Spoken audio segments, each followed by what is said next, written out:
네, 안녕하세요. 자팍 소식입니다. 오늘 이야기하고 싶은 거는 이제 자산 관리에 대해서 이야기를 하고 싶습니다. 사실 제가 얼마나 전문적으로 알고 있거나 그런 내용은 아니지만 제가 아는 한도 내에서 우리가 자산을 어떻게 해야 되는지에 대해서 이야기를 좀 해볼 겁니다.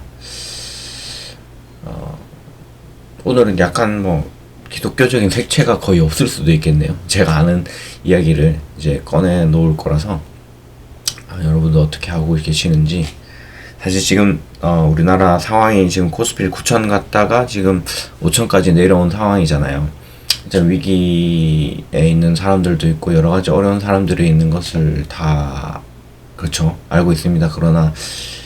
그러나 이제 우리가 어떻게 해야 되냐, 가만히 있는 사람이 승리자냐, 가만히 있어야지 되는 건데 너네들 투자해가지고 그렇게 된 거 아니냐, 그렇게 이야기하실 수도 있고, 여러 가지 생각이 있을 수 있지만, 거기에 대해서 이제 일단 제 생각에 대해서 일단 여러분과 한번 나눴으면 좋겠습니다.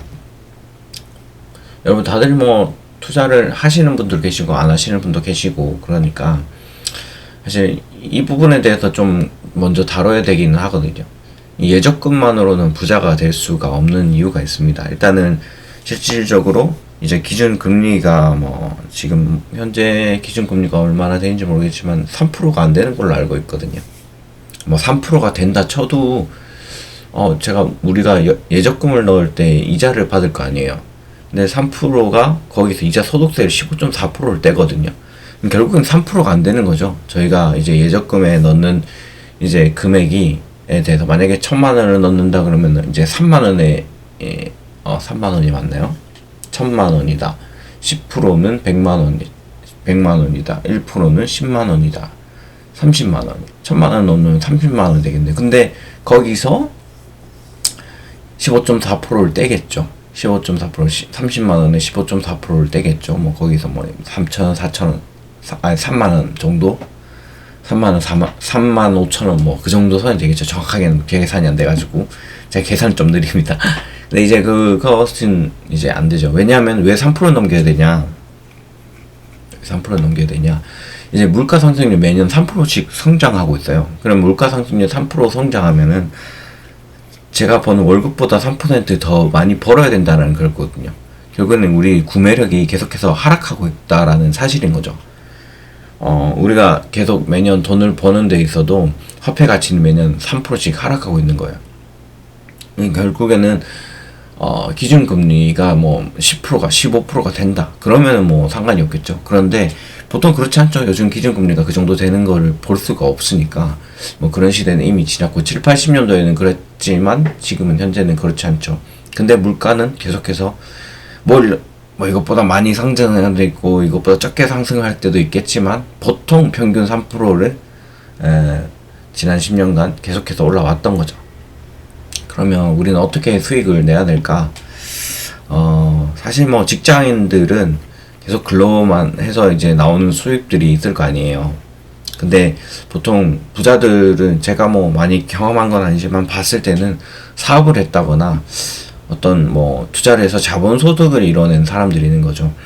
제가 유튜브 채널 이것저것 보다 보면은 부자들이라든지 아니면은 이제 파이어족이라든지, 그러니까 예를 들어서 파이어족이라도 돈이 엄청 많아가지고 이자만으로도 살 수 있는 그런 사람들도 있겠지만 이제 자기가 있는 자본소득을 통해서 그 자본소득을 다시 어떤 투자나 부동산이나 어떤 투자나 사업을 한다거나 아니면은 주식 투자로 이렇게 이끌어낸 사람들이 있더라고요. 파이어족이라 해서 나는 돈이 많으니까 놀고 먹을 거야 이렇게 어릴 땐 생각을 했지만 그게 아니라 이 돈을 모은 것을 통해서 어떤 투자를 통해서 아니면 사업을 통해서 어떤 자본 소득을 이뤄내는 사람들이 많더라고요.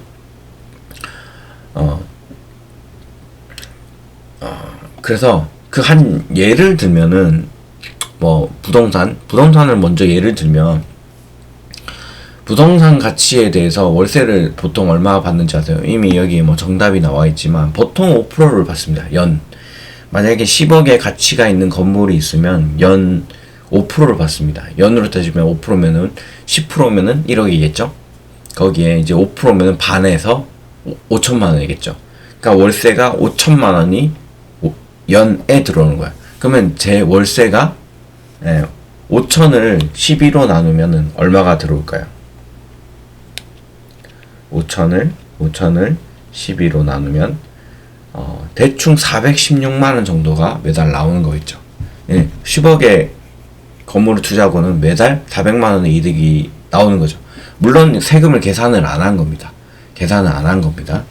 근데 만약에 여기서 월세를 5만원 올리고 몇만원 올리게 되면 건물의 가치는 더 확 올라가 버리는 거죠. 근데 문제는 이제 부동산 같은 경우에는 안정성은 있지만 우리가 이걸 가지기가 굉장히 힘들죠. 10억 원의 현금이 있는 사람도 없고, 뭐 대출을 이렇게 해서 한다거나 그런 것들이 요즘에 좀 많이 어려운 상황이 된 거죠. 반대로 요즘엔 주식, 이런 월배당을 주는 주식들이 있는 거죠. 고배당으로 주는 주식들이 있고, 5%가 뭐 10%도 있고, 뭐 그런 여러 가지 주식들이 있는 거죠. 근데 이 주식은 내가 한 주를 사는데 뭐 많은 돈이 필요한 게 아니죠. 그래서 이제 적은 숫자로도 충분히 이제 할 수 있는 그런 것들이 이제 나오게 된 거죠. 뭐 물론 이게 단점은 안정성이 높지는 않습니다. 이제 단기적으로 확실히 이것저것 변할 수 있는 이제 그런 리스크들이 존재하기 때문에 뭐 위험 부담은 있죠. 근데 저는 지금 많은 돈을 가지고 있지 않기 때문에 뭐 ETF 고배당주도 하지만 뭐 다른 투자도 하고 있는 상황입니다. 뭐 미국 직투를 많이 하고 있는 상황이기는 하거든요. 그래서 이제 건물을 월세를 내서 수익을 내는 사람들도 있을 거고, 월배당으로 받는 사람도 있고, 어쨌든 간에 이걸 다시 재투자를 해서, 복리에 재투자를 해서 이제 수익을 계속해서 내야 되는 거죠. 저는 개인적으로 국내 증시를 신뢰하지는 못해요. 어떻게 보면 이제 한국에 대한 믿음이 없냐 그러면은 뭐 그렇다 하셔도 어떻게 할 말은 없지만, 전 최근에 코스피를 통해서 이득을 많이 보기는 했어요. 그리고 이제 엑시트를 한 상황이고, 많이 봤다 해도 그냥 엄청나게 뭐 수천만 원 뭐 번 건 아니에요. 제가 뭐 돈이 많아서 그렇진 않고 뭐 몇십만 원 번 게 다예요. 그렇지만 어쨌든 코스피에 대한 사실 믿음이 좀 없어요. 지금 어떤 코스피를 부양하기 위해서 했던 정책들을 제가 신뢰하지 않아서, 그래서 이제 뭐 엄청 9천까지 올랐을 때 판 게 아니고 뭐 한 5천 6천 대 저는 소액에 있던 건 팔았고, 저희 어머니 같은 경우에는 이제 제가 했던 거를 계속 코스피로 인한 이제 배당 커브드 콜을 해서 좀 많이 버셨는데, 현재는 뭐 원점에 돌아와 있는 상태죠. 그냥 저희 어머니는 그냥 안 빨고 그냥 두고 어쨌든 배당을 계속 받으시길 원하셔서 그렇게 했지만, 뭐 따져보면 저희 같은 경우에는 그거를 뭐 고점에서 팔아서 뭐 다른 배당주를 더 사거나 했을 수도 있겠죠. 근데 이제 어머니께서 그걸 원치 않으셔서 그렇게 했던 사실이 있습니다. 그리고 또 한국투자가 지금 뭐 엄청나게 박스권에 있었던 것들도 있었기 때문에, 물론 박스권에 있어야지 단단해져서 올라갈 수 있는 여력이 생기는 것도 있죠. 근데 최근 너무 많이 상승했던 이유들이 전 개인적으로 국가가 개입을 한 경향이 있지 않나 라는 생각을 합니다. 뭐 물론 뭐 그걸로 자랑을 하더라고요. 뭐 국민연금을 뭐 70 몇 년도까지 뭐 했다라고 하지만 반대로 지금 떨어졌지 않습니까?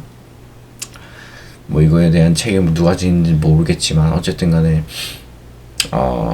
사실은 국민연금도 투자를 하지 않으면은 이제 안 되는 상황인 거죠. 사실은 뭐 계속해서 수익을 내야 되지만, 국내 증시를 일으키는데 좀 많은 돈을 투자를 했지만 이제 외국인들이 한국이 이상하다라고 해서 빠지기 시작하고, 이제 우리나라가 좀 증시에 대한 큰 낙폭이 있었던 거죠. 어쨌든 그런 거는 있지만, 어쨌든 중요한 거는 저는 이걸 말하고 싶었던 거기는 해요. 잠자는 동안에도 돈이 들어오는 방법을 찾지 못해 당신 죽을 때까지 일해야 된다라고 이제 워렌 버핏이 말을 했었죠. 근데 뭐 제가 어릴 때는 이 말이 무슨 말인지 사실은 뭔 개소리냐라는 생각을 했었거든요. 뭐 돈이 어떻게 일을 하냐, 돈 쓰고 뭐 남은 거 있고 뭐 저축하고 이게 단데 그렇게만 생각했던 어릴 때가 있었어요. 근데 사실 제가 뭐 주식이 전부 뭐 무조건이다 라고는 말은 못하지만 어쨌든 간에 저는 대부분이 배당주를 사고 있고 배당주를 모으고 있는 실정이거든요. 배당주가 뭐 엄청나게 많다 이것도 아니지만 배당주를 뭐 해야 된다는 사람도 있고, 뭐 젊은데 왜 배당주를 하냐, 공격적으로 투자를 해서 또 자산을 늘릴 생각을 해야지 라고 하는 사람도 있고. 근데 저는 배당주를 사는 게 제가 마음도 편하고 매달 들어오는 그 배당금이 생각보다 좋더라고요.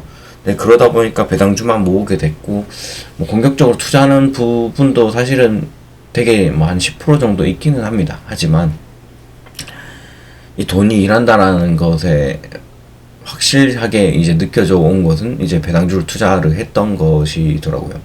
그래서 우리는 사실 어떻게 될지 모르고 그게 떨어질지도 올라갈지도 모르고 그게 뭐 10년 뒤, 20년 뒤 어떻게 될지 아무것도 모르지만 어쨌든 내 돈을 어떤 가치 있는 곳에 투자해 놓지 않으면 계속해서 내 현금의 가치는 떨어지고, 제가 일을 할 수 있는 것은 그 중에 한계가 있을 거 아니에요. 우리가 뭐 65세까지 일을 한다 치지만 제 몸에 한계도 있고 제가 할 수 있는 것들이 한계가 있을 거 아니에요. 그것에 대해서 생각을 하면은 미래에 대한 어떤 것을 준비해 놔야 되지 않을까라는 생각을 합니다. 그래서 저는 저축하는 거를 이제 패스를 하고 바로 이제 돈을 투자를 합니다. 어쨌든 적립식으로 투자를 하지만 이게 정답이라고 말씀드리지는 못하지만 어쨌든 적금은 이미 답이 없는 상황이고, 그러나 목돈을 모아야 되는 상황에서는 도움이 될 수 있습니다. 왜냐하면 그 돈을 떼놔야지 제가 어떤 다른 돈을 쓰지 않기 때문에 필요는 하다고 생각을 합니다. 그래서 저도 예전에는 이제 금융 문맹이었지만 사실 이제 이것들을 이제 의식을 전환하게 되는, 뭐 제가 일하는 것으로만 되는 게 충분한 게 아니잖아요. 그리고 뭐 맨 처음에서 말씀드렸다시피 부자들은 뭐 자본 소득을 이루는 사람들이 대부분이긴 해요. 뭐 사업 소득을 이루는 사람들도 있긴 하지만 자본 소득을 이뤄낸 사람들이 요즘에 많이 늘어나고 있잖아요. 그렇기 때문에 그렇게 하셔야 되고, 그 어떤 것을 투자를 해야 되는지에 대한 것도 사실 공부를 하셔야 되고, 이제 아직까지도 이제 예적금에만 하는 사람들이 생각보다 꽤 많아요. 물론 제가 아는 사람들도 만나보면 예적금 하는 사람도 있고, 너가 하는 그런 것들을 알겠지만 내가 하기에 너무 무섭다 하는 사람들도 많이 있습니다. 그래서 그렇지만 현실적으로는 우리가 뭐 위험을 안지 않고는 아무것도 안 됩니다. 그래서 저는 거기 안에서도 가장 안정적인 ETF를 해요. 개별주 투자를 거의 안 하거든요. 개별주 투자를 또 좀 했었는데 이제 약간의 제 멘탈상 그거를 못 버티겠더라고요. 그래서 어쨌든 간에 ETF는 뭐 한 회사만 있는 게 여러 회사가 함께 있는 것이기 때문에 좀 더 이제 안정적으로 가고, 뭐 그러나 큰 수익은 못 보겠죠. 그렇게 해서 가는 방향이 제 생각이고, 뭐 ETF를 한다 해도 거기서 또 좀 더 안정적으로 저는 커브드콜도 안정적이지 않다고 하지만 어쨌든 월 배당을 주는 걸로, 그 배당을 주는 것만 해도 저는 마음이 평안함을 느끼니까, 물론 투자하는 방식에 대해서는 여러 사람들의 여러 고견들이 있을 줄 알지만 어쨌든 결론은 뭐냐, 돈을 일하게 만들어야 되고 우리는 가만히 있으면 안 된다. 그래서 우리가 지금 물가 상승률 3%를 넘지 못하면은 화폐 가치를 계속해서 떨어질 텐데, 우리는 어떻게 투자하고 계신지, 어떻게 미래를 준비하고 계신지, 돈이 이제 일하는 시스템을 점점 조금씩 만들어 가야 되는 사람으로 가야 됩니다. 어쨌든 감사드리고 또 축복합니다. 진짜 좋은 일들만 여러분 삶 내에 가득하기를 바랍니다. 이상 잡학 소식이었습니다. 감사합니다.